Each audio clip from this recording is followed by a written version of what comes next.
नमस्कार, मैं हूं आपके साथ अंजना शर्मा और आप देख रहे हैं वर्तमान युग।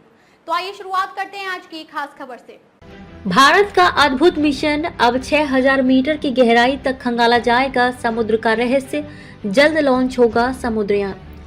भारत का पहला मानव युक्त गहरा समुद्र मिशन 6000 मीटर की गहराई तक समुद्र के रहस्य को खंगालेगा। राष्ट्रीय समुद्र प्रौद्योगिकी संस्थान NIOT के निदेशक बालाजी रामकृष्णन ने मंगलवार को कहा कि पनडुब्बी 2026 के अंत तक रवाना हो सकता है। रामकृष्णन ने ICAR केंद्रीय समुद्री मत्स्य अनुसंधान संस्थान CMFRI में कहा, मिशन के तहत 6000 मीटर की गहराई तक गहरे समुद्र में सागर के रहस्यों का पता लगाने का प्रयास किया जाएगा। समुद्र के सफर पर होगा रवाना। 3 वैज्ञानिकों को लेकर समुद्र के सफर पर रवाना होगा। पृथ्वी विज्ञान मंत्रालय के तहत NIOT गहरे समुद्र मिशन की नोडल एजेंसी है।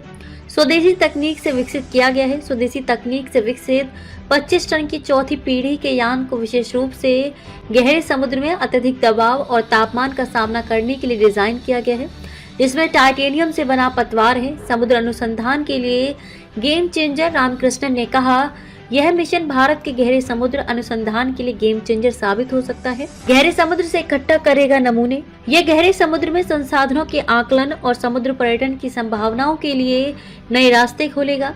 मिशन गहरे समुद्री क्षेत्र से महत्वपूर्ण नमूने एकत्र करने में सहायक होगा, जिससे विज्ञानियों को क्षेत्र में जीवों और पानी की अनूठी विशेषताओं को समझने के अवसर मिलेंगे। चरणबद्ध प्रक्रिया के तहत की लॉन्चिंग की जाएगी।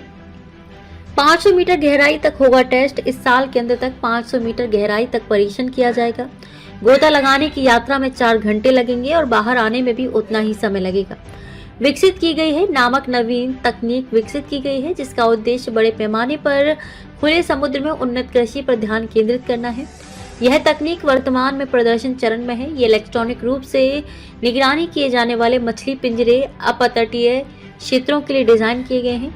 पोषण से भरपूर गहरे समुद्र के वातावरण का लाभ उठाकर मछली की वृद्धि को अनुकूलित करने के लिए इसका उपयोग हो सकेगा। विभिन्न सेंसरों के साथ मछली बायोमास वृद्धि और गति और पानी की गुणवत्ता के मापदंडों की दूरस्थ निगरानी करने में सक्षम है।